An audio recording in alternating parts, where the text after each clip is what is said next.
फूले।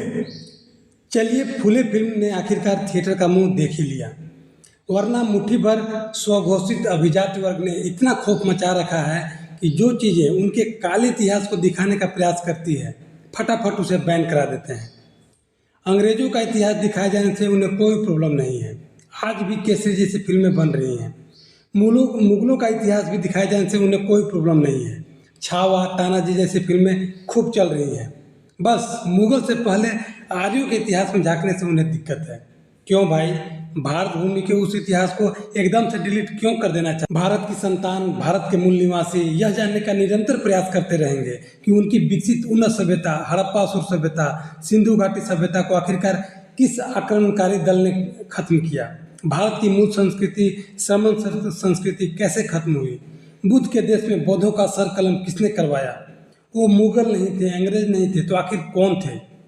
Film से शायद इन सब सवालों का जवाब मिल जाता, लेकिन ब्राह्मण वर्ग के विरोध के कारण बहुत सारे दृश्य संवाद काट दिए गए। ऐसे भी निर्देशक अनंत महादेवन ने हिंदी दर्शक वर्ग को ध्यान में रखकर आसानी से ग्राह्य करने लायक फिल्म बनाई थी। ऊपर से सेंसर बोर्ड ने कैंची चलाकर फिल्म को और कमज़ोर और बेजान बना दिया। लेकिन फिल्म जितनी भी है अच्छी है, देखी जा सकती है, कोशिश को सराहा जा सकता है। निर्देशक का इस बात के लिए आभार प्रकट किया जा सकता है कि ज्योतिबा सावित्रीबाई की कहानी को सिनेमा के माध्यम से पर्दे पर उतार कर आम जनमानस के बीच कम से कम ले तो आए। सेंसर बोर्ड ने चूंकि फिल्म की आत्मा ही निचोड़ ली है, तो फिल्म से हम शिकायत तो बिल्कुल ही नहीं कर सकते। फिल्म में 16-17 कट लगने के बावजूद फिल्म महात्मा ज्योतिबा फुले सावित्रीबाई फुले के संपूर्ण जीवन चक्र को दर्शाती हुई झांकी के समान प्रतीत होती है।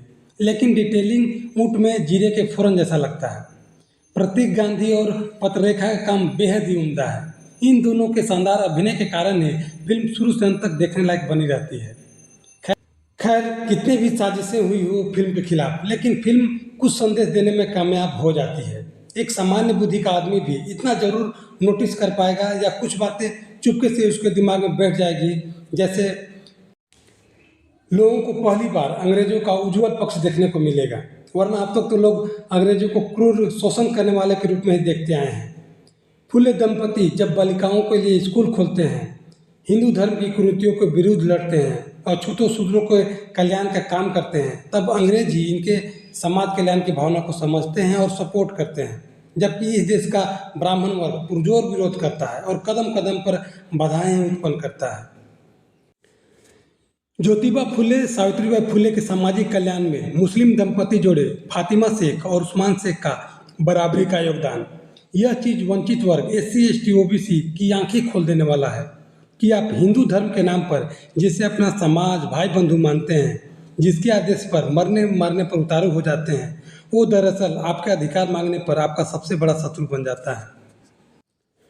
महात्मा ज्योतिबा फुले और सावित्रीबाई फुले में आपको दुनिया की सबसे परफेक्ट और बेस्ट जोड़ी नजर आएगी।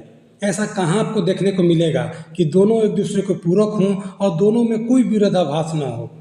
पति ने पत्नी को पैर की जूती समझने के बजाय अनपढ़ पत्नी को परिवार समाज से लड़कर खुद पढ़ाया हो और अपना सबसे बड़ा सहयोगी बनाया हो। पत्नी ने भी पति के सामाजिक कल्याण के कार्यों से पीछे खींचने लड़ने की बजाय पति से 2 कदम आगे जाकर पति के सपने को पूरा किया हो और दोनों ने मिलकर अपना पारिवारिक सुख त्याग कर दबे कुचलों की उन्नति और मुक्ति को ही अपना जीवन और मिशन बना लिया हो। हर स्त्री चाहेगी कि उसे ज्योतिबा फुले जैसा पति मिले और हर पति चाहेगा कि उसे सावित्रीबाई फुले जैसी पत्नी मिले।